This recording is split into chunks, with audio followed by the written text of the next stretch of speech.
এই সমাজে আপনার মেয়ে তো সেফ না, আমার মেয়ে তো সেফ না। আমার মেয়ে, আপনার মেয়ের ভবিষ্যৎ কি হবে এর ভবিষ্যতের নিশ্চয়তা কে দিবে? আপনার মেয়ের ইজ্জতের ভবিষ্যতের নিশ্চয়তা কে দিবে? একটু আপত্তিকর টাইপের ছিল তো, জাস্ট ওনারটা একটু গলা ছিল, তাই আমি জাস্ট খেলে আপনাকে বলছিলাম যে আপু আপনারা ওনারা ঠিক করেন, এই জিনিসটা নজর বোঝানোর আসার পরে এটা খারাপ দেখা যায়। আর সামান্য একটা উপদেশ দেওয়ার কারণে তাকে গ্রেপ্তার করে জেল ঘরে বন্দী করে রাখে। সুতরাং এটা উদ্দেশ্যমূলক, সাদাগী এবং উদ্দেশ্যপ্রণোদিত কাঠামোগত ইসলাম বিদ্বেষ সারা বাংলাদেশের তৌহিদ অর্জনের পাশে আছে।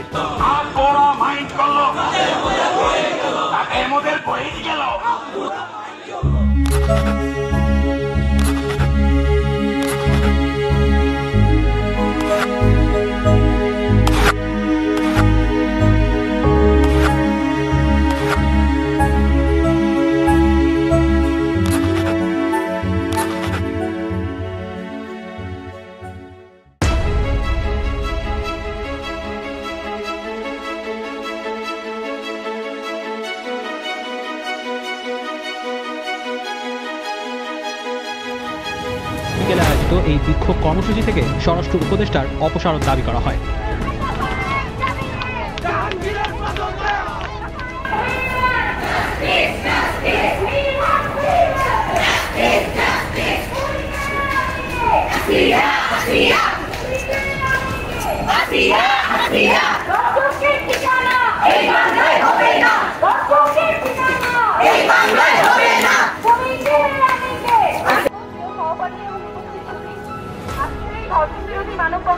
আপনাদের সবাইকে উপস্থিত থাকার জন্য ধন্যবাদ। যে কিছুদিন পরপরই আমাদের এই এক বিষয় নিয়ে বারবার কথা বলতে হয়।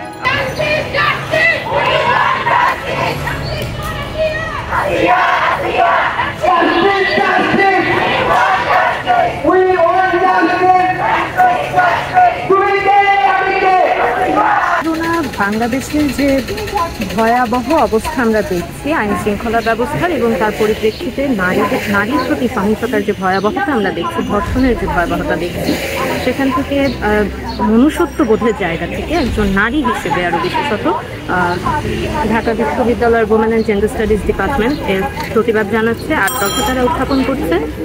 তার সাথে আমি একাত্মতা পোষণ করছি ডিপার্টমেন্টের একজন শিক্ষার্থী হিসেবে। হ্যাঁ, আমার মাইন্ডসেটে কিছুটা প্রবলেম আছে, এবং হচ্ছে দেখা গেছে যে আমরা যখন জেন্ডার রোলগুলো যখন আমরা ক্রিয়েট করি বা প্লে করি সোসাইটিতে, হচ্ছে আমাদের সোসাইটিটা যখন ডাইনামিকভাবে চেঞ্জ হচ্ছে। গত 25 বছর যদি আপনি দেখেন যে সেলফোন থেকে স্মার্টফোনে, পিসি থেকে ল্যাপটপে, এই যে কনভার্সনটা হয়েছে, কনভার্সনটা যতটা ফাস্ট হয়েছে, আমাদের আইডিওলজির কনভার্সনটা কিন্তু অতটা ফাস্ট হয় নাই। এই যে অ্যাডাপ্টেবিলিটিতে যে বাঙালির যে একটা ল্যাকেজ দেখা যাচ্ছে, ল্যাকেজটা আমার কাছে খুব বড় একটা মানে দুর্বলতার জায়গা বলে মনে হচ্ছে। এবং এই যে ঘটনাগুলো ঘটছে, আমার কাছে মনে হচ্ছে অ্যাডাপ্টেবিলিটিটা এবং ওদের এই যে ইনফ্লুয়েন্স হওয়ার যে নেগেটিভ ইনফ্লুয়েন্সের জায়গাটা, ওখানে অনেক বড় একটা ব্যর্থতার জায়গা বলে মনে হচ্ছে। ইসলাম কখনো নারীদেরকে আবদ্ধ করে রাখে না, তোমরা সবসময় ঘরে বসে থাকো, এমন কোনো কিছুই নাই। রাসূল সাল্লাল্লাহু আলাইহি ওয়াসাল্লাম নারীদেরকে এমনকি যুদ্ধ করতে বলছেন। তো ওই এইটাকে অনেকে এখন ধর্মের নামে দোহাই দিয়ে আর কি চালাইতে যাচ্ছে, যে না নারীরা ভিতরে থাকলে কি হবে, যে ওরা দর্শিত হবে না বা ওদের কোনো ক্ষতি হবে না। কিন্তু ধর্ষক আসলে ধর্ষকই, ওর কোনো পরিচয় নেই। ধর্ষক যে কোনো জিনিস দেখে সেডিউস হতে পারে, এমনকি একটা বাচ্চা হোক বা একটা মানে যে সেডিউস হওয়া সে হবে, আর যে নিজেকে কন্ট্রোল করতে পারবে না সে তার বিরুদ্ধে অবশ্যই ব্যবস্থা নেওয়া হবে। আমাদের দেশের চারপাশে যে নারীদের উপর যে নির্যাতনের ছবি আমরা দেখতে পাচ্ছি, যে চিত্র, প্রতিনিয়তই আমাদের দেশে নারীরা ধর্ষণের শিকার হচ্ছে। সংখ্যাটা কখনোই কমছে না, সংখ্যাটা কমছে না। তারপর আমরা রিসেন্ট আছিয়া যে ধর্ষণ কাণ্ডটা, মাত্র 8 বছরের একটা পিচ্চি শিশু, সেও রেহাই পায়নি। তাও হচ্ছে তার আত্মীয়র মাধ্যমেই হচ্ছে তার সাথে এই অন্যায় কাণ্ডটা সংঘটিত হয়েছে। তাছাড়া আমরা তনুর ব্যাপারে জানি, আরও অনেক এরকম নারীরা আছে যারা কিনা ধর্ষণের শিকার হয়েছে, কিন্তু তারা যথাযথ কোনো বিচার পাচ্ছে না। আমরা তাদের বিচার চাই, আমরা সেসব ধর্ষণকারীদের বিচার চাই। তাদের বিচারের জন্যই মূলত আমরা এখানে আজ দাঁড়িয়েছি। আমরা ইসলামের ইতিহাস ও সংস্কৃতি বিভাগের 17তম ব্যাচের পক্ষ থেকে আজ অপরাজেয় বাংলার সামনে দাঁড়িয়েছি। এটা আমাদের নৈতিক দায়িত্ব এবং আমার মানবিকতা বোধ থেকে আমি এখানে আসছি। কারণ আজকে যে ঘটনাটা আসিয়ার সাথে ঘটছে এবং প্রতিনিয়ত দেশের সর্বস্তরে ঘটতেছে মেয়েদের সাথে, সেটা আমার পরিবারের কারোর সাথে ঘটতে পারে। আর যদি আমি আওয়াজ না তুলি, কালকে সেটা আমার ঘরেও কারোর সাথে হইতে পারে। তো প্রতিবাদ যে যেমন অবস্থানে আছি সেখান থেকে আমাদের করা উচিত, এবং এটাই আমার সবচেয়ে বড় মোটিভেশন।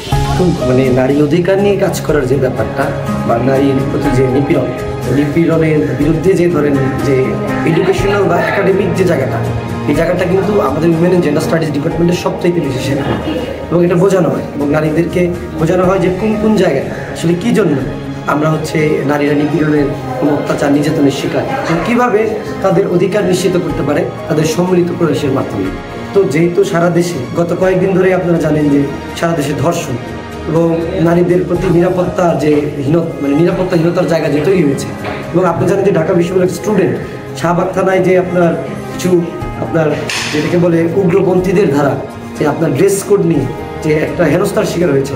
তো এইরকম একটা পরিস্থিতিতে এই ডিপার্টমেন্ট থেকে র্যালি বের করাটা খুবই গুরুত্বপূর্ণ ছিল, এবং এই ডিপার্টমেন্ট থেকে র্যালি বের করার মাধ্যমে আপনার পরবর্তীতে আরও কী কার্যক্রম করা যায় নারীদের সারা দেশে নিরাপত্তা এবং ধর্ষণের বিচার এবং ধর্ষণের যে সংজ্ঞাটা আছে আমাদের রাজনীতির যে সংজ্ঞাটা, এটা খুবই প্রবলেমেটিক একটা সংজ্ঞা। সেটার সাথে কিন্তু জাস্ট নারী ব্যাপারটাই আনা হয়েছে, কিন্তু আপনি জানেন যে শিশুও কিন্তু ধর্ষণ হয়। সো এই ব্যাপারটাও ইনক্লুড করা। সো আমরা ডিপার্টমেন্ট থেকে আজকে আয়োজন একসাথে র্যালি বের করেছি। সামনের দিনেও আমরা নারীর নিরাপত্তা এবং যে সহিংসতা তার বিরুদ্ধে আমাদের যে সম্মিলিত প্রয়াস সেটাকে ব্যক্ত রাখবো। ধন্যবাদ।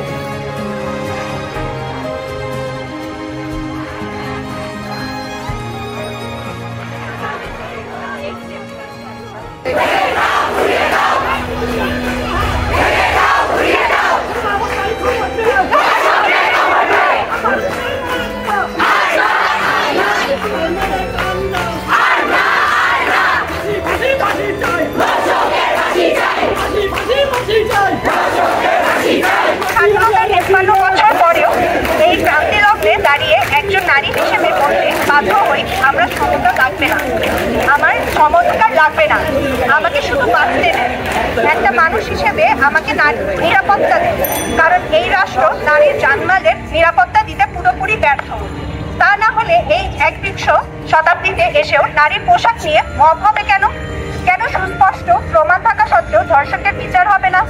গালিলিক প্রমাণ, চাক্ষুষ প্রমাণ, সাক্ষ্য প্রমাণ, মেডিকেল রিপোর্ট, চিকিৎসকের বর্ণনার পরও গণজাগরণ, গণ আন্দোলন, শত শত নারীরা রাস্তায় স্লোগান, মানববন্ধন, অনশন, তবুও আমাদের উপদেষ্টা মণ্ডলী বলেন আরো 3 মাস সময় লাগবে বিচার করতে।